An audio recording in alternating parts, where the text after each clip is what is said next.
इस कार्यक्रम के पुण्यार्जक हैं श्रीमती भंवरी देवी, श्रीमान मोतीलाल जी जैन, श्रीमती मंजुली देवी, श्रीमती संगीता देवी पापड़ीवाल परिवार देवली, श्रीमती सीमा शाह, श्रीमान ओम प्रकाश जी शाह, ऋषभ शाह, कुमुद शाह, शाह परिवार देवली।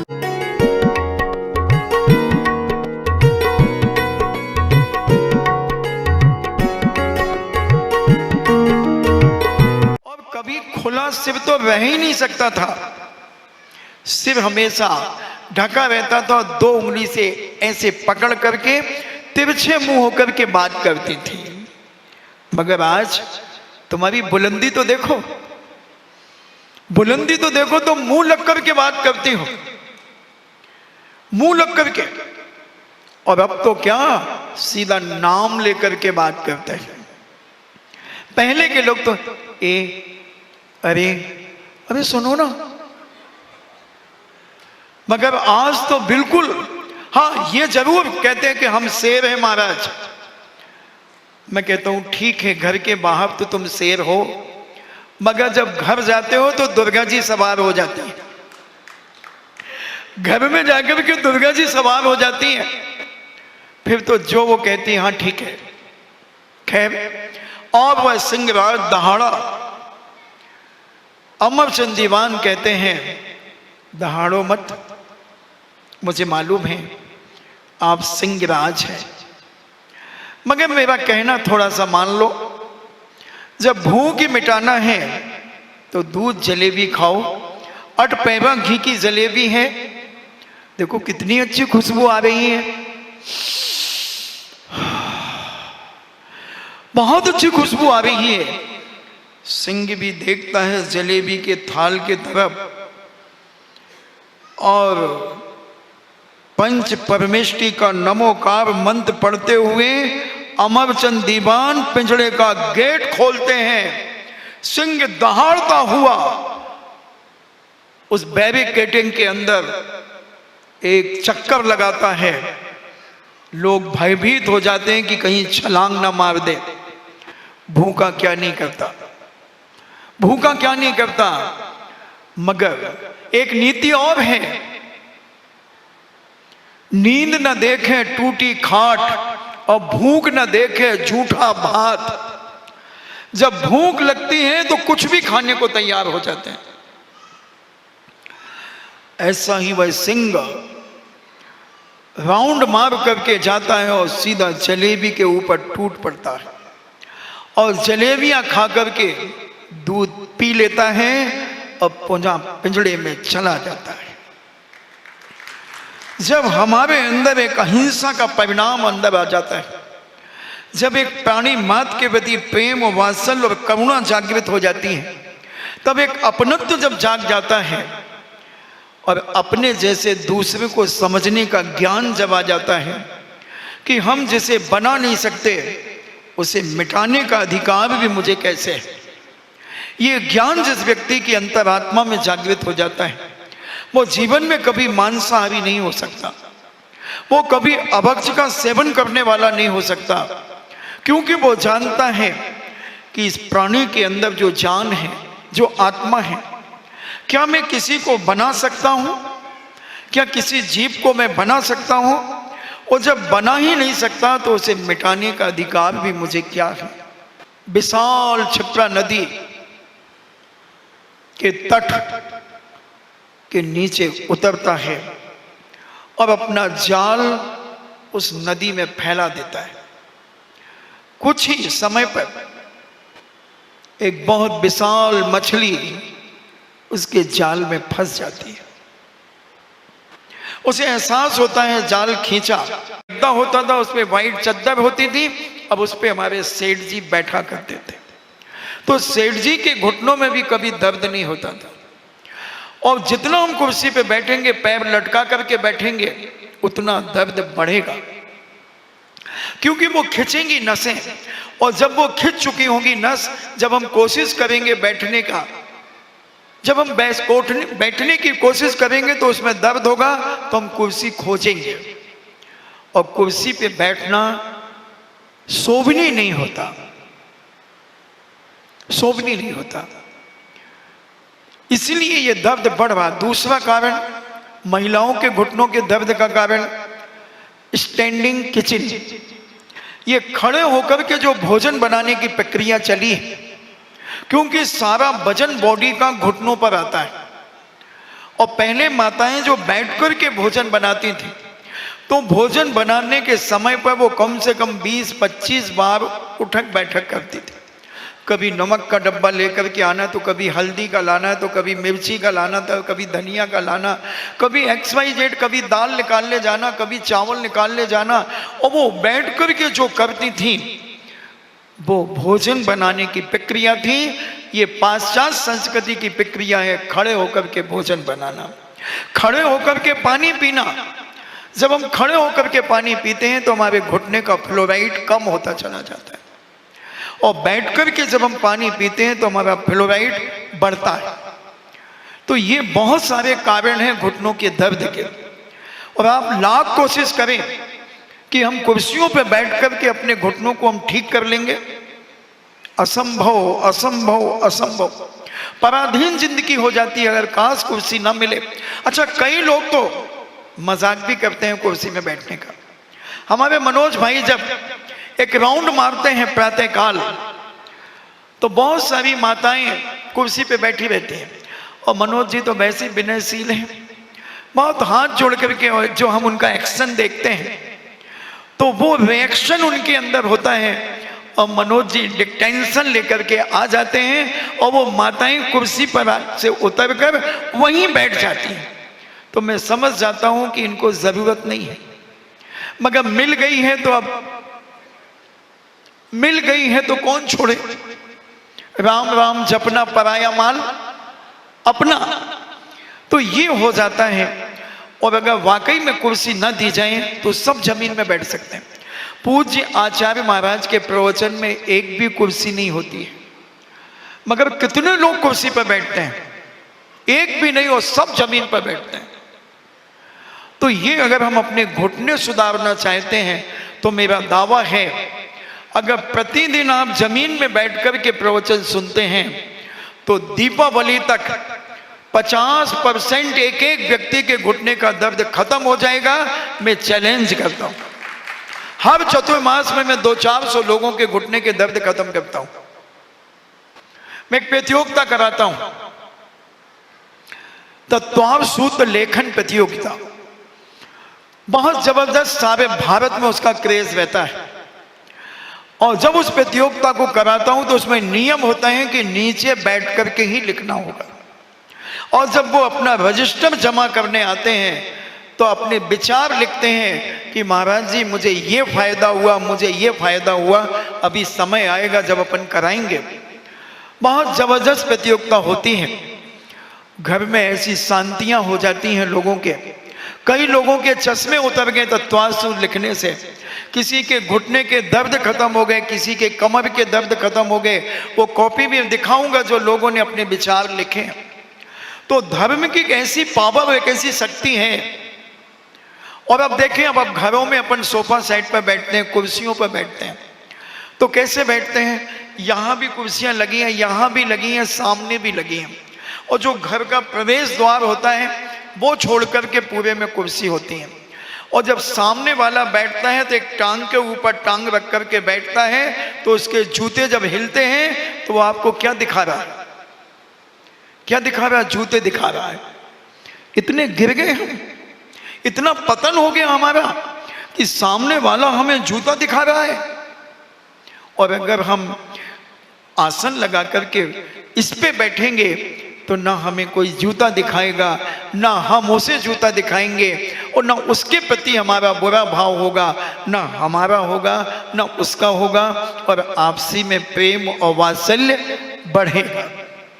हाँ, जिनको मेडिकल सर्टिफिकेट जिनके पास है कि अगर ये व्यक्ति जमीन में बैठेगा तो इसका घुटना टूट जाएगा, या इसने घुटना बदलाया है, इसकी कटोरी खिसक जाएगी, वो व्यक्ति बैठ सकता है। या मैं आज कमेटी से बात करूंगा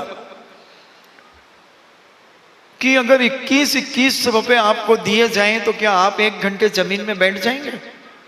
मगर मेरा कहना है जितना आप नीचे बैठेंगे उतना इस जिनवाणी का सम्मान होगा, बहुमान होगा, गुरु का बहुमान होगा, सम्मान होगा। क्योंकि आप जब बैठते हैं आपके पैर गुरु की तरफ होते हैं, और यहाँ से जो कहा जाता है वो जिनेंद्र भगवान की वाणी को ही विस्तार रूप देकर के कहा जाता है। तो आप जितना बैठ सके मेरी प्यारी माताओं बहनों, जितना नीचे बैठोगी, मैं दावा करता हूँ 5 महीने दीपावली तक अगर तुम्हारा दर्द कम नहीं हो तो मैं आई एम सॉरी प्लीज इसी मंच से आपके सामने करूंगा। क्योंकि मुझे विश्वास है कि घुटनों के दर्द कम हुए हैं। और मैं एक दवाई बता देता हूं घुटने के दर्द की। 3 अखरोट और इतना थोड़ा सा एलोवेरा प्रतिदिन खाली पेट चबा करके खाएं तो ये दर्द गैप तक आपके ठीक हो जाएंगे। करके देख लें।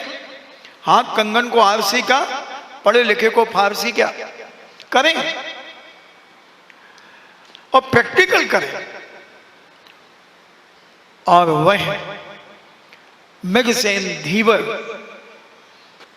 जाल को खींचता है और जाल खींचता है और देखता है कि बड़ी विशाल एक मछली उसके जाल में फंसती है।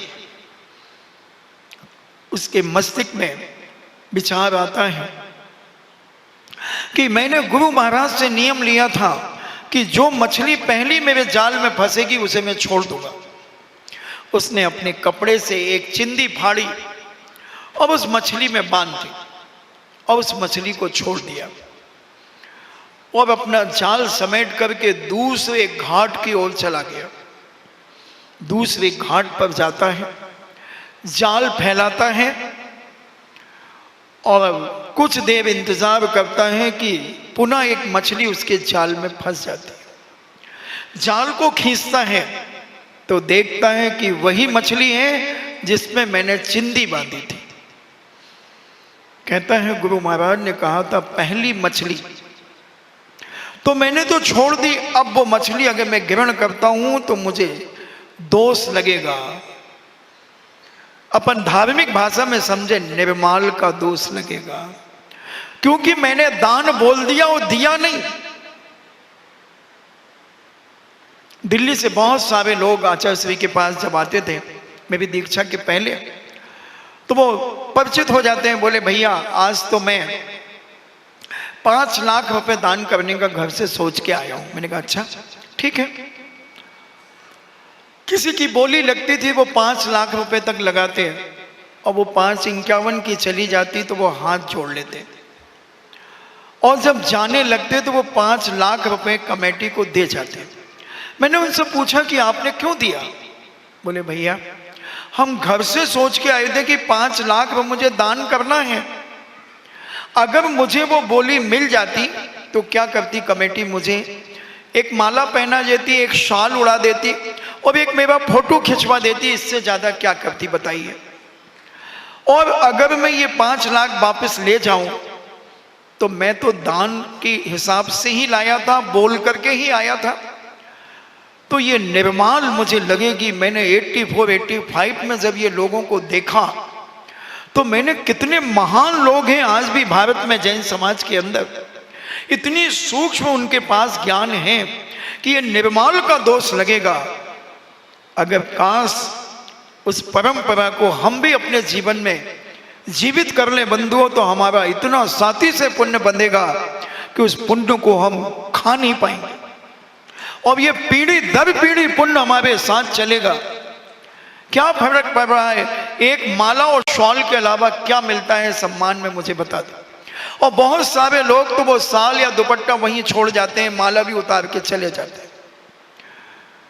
तालियां भी तुम्हारे साथ तुम्हारे पास रहती हैं। बंधु इस दान को समझो। उस धीवर के अंदर एक विचार आया कि जब मैंने त्याग किया है पहली मछली का, तो मुझे त्याग की वस्तु को ग्रहण नहीं करना चाहिए। उसने दूसरी बार भी मछली को छोड़ दिया। तीसरे चौथे घाट पर चला गया, पुनः जाल फैलाता है, मगर वही मछली फिर फंस जाती है। फिर उसको छोड़ता है, फिर आगे जाता है। ऐसे करते करते उसने 5 बार उस मछली को छोड़ा। पूर्णतः अंधकार छा गया था, हाथ को हाथ दिखने में मुश्किल हो रही थी। उसने अपना जाल समेटा, उसे झटकारा और कंधे पे डाला और अपने घर की ओर लौट रहा था। वो स्थान देखा जहां मुनिराज बैठे हुए थे। मुनिराज अपने ध्यान में तल्लीन थे। उसने विचार किया कि कहीं मेरे द्वारा उन्हें कोई परेशानी ना हो जाए। बहुत दबे पांव वहां से निकल गया और जब अपने श्रीस नाम के गांव में जब पहुंचता है, उसकी पत्नी उसका इंतजार कर रही थी। पत्नी कहूं या मिसेस कहूं या वाइफ कहूं, क्या कहूं, आपकी बताएं। मैंने सोचा मिसेस वो कहलाती हैं जो मिस्टर की बात को मिस कर देती है, उसका नाम मिसेस होता है। और वाइफ वो होती हैं जो कभी कभी नाइफ का काम कर जाती हैं, वो वाइफ होती है। तो और असली कौन है? अर्धांगिनी, गृहिणी, गृहमंत्राणी, धर्म पत्नी। अब आपको जो बनना हो एज यू लाइक, पसंद अपनी अपनी, क्या बनना है और क्या तुम कर सकते हो। मगर मेगसेन धीमर की पत्नी मिसेस थी। जैसे ही मेगसेन धीमर ने अपना दरवाजा खटखटाया, उनकी पत्नी का नाम था घंटा, और उन्होंने दरवाजा खोला और देखा कि खाली जाल लटका हुआ है, दीपक घर में जल रहा था, एक लैंप। बोले क्या लेकर के आए हो? बोले आज एक दिगंबर मुनिराज के चरणों में बैठ गया, उन्होंने कहा था कि पहली मछली का त्याग कर देना, और उन्होंने एक मंत्र मुझे दिया, वो मंत्र में गुनगुनाता रहा। वही मछली मेरे पास 5 बार फंसी, मैंने उसे छोड़ दिया। बहुत इंतजार किया कि कोई दूसरी मछली फंस जाए, मगर वो नहीं फंसी, इसलिए आज कुछ नहीं लाया। तो वो घंटा कहती जा, कोई नागा तुझे खिलाएगा, और उसने अपने दरवाजे बंद कर लिए। बेचारा मेगसेन। बहुत दर्दनाक और मार्मिक चर्चा चल रही है, और ये कितने दिन चलेगी ये मैं नहीं कह सकता, बहुत दिन चलेगी। और वह दर्द से भूखा और प्यासा वहीं अपने ही मकान कहो, झोपड़ी कहो, खंडर कहो, उसके सामने खंडर पर जाकर के बैठ गया। बैठे बैठे जब नींद सताने लगी, तो वहीं एक फलक, एक टूटा सा लकड़ी का दरवाजा पड़ा हुआ था, उस पर उसने अपना जाल रखा और जाल सिर के नीचे रख कर के वह लेट गया। घंटा ने दरवाजा बंद कर लिया और घड़ी ने भी अपनी कांटा 8 के ऊपर रोक सा दिया है।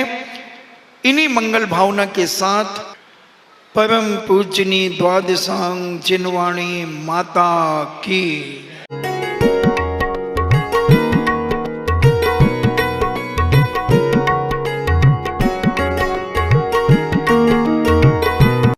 इस कार्यक्रम के पुण्यार्जक थे श्रीमती भंवरी देवी, श्रीमान मोतीलाल जी जैन, श्रीमती मंजुली देवी, श्रीमती संगीता देवी पापड़ीवाल परिवार देवली, श्रीमती सीमा शाह, श्रीमान ओम प्रकाश जी शाह, ऋषभ शाह, कुमुद शाह, शाह परिवार देवली।